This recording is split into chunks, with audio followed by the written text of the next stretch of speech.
Nanawagan naman ang simbahan sa ating mga kababayan na huwag kakalimutan ang kahalagahan ng paggunita ng Semana Santa. Ang pagpanaw ng simbahan o ang pananaw po ng simbahan ukol dito, alam natin sa ulat ni Ara Perez.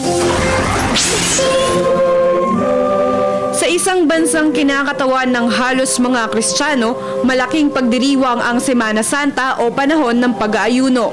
Ngunit bukod sa pag-aayuno, may isa pang hilig gawin ang mga Pilipino pagsapit ng Holy Week, ang magbakasyon sa iba't ibang tourist spots sa loob at labas ng bansa na tila sinusulit ang long weekend mula Huwebes Santo hanggang Linggo ng pagkabuhay. Paano nga ba ang pagtanggap ng simbahang Katoliko sa nakaugaliang ito? So there's nothing wrong to take a rest with the Lord. Kaya lang, maging wholesome sana ang entertainment mo. Maging wholesome sana ang iyong hinaharap na rest.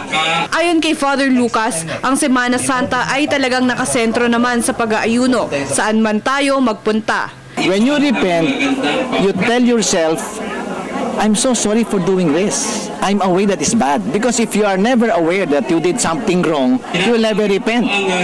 So repent is, you tell yourself, I did something wrong and I'm willing to repair the wrong and I will not do it again. At dahil malaking bahagi ng populasyon ng bansa ay mga kabataan, inusig niya ang mga ito na huwag malunod sa personal na kaligayahan at magbalik loob ngayong Semana Santa.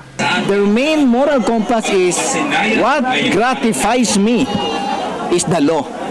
That is my morality. What is good for me is my law. But that is not so.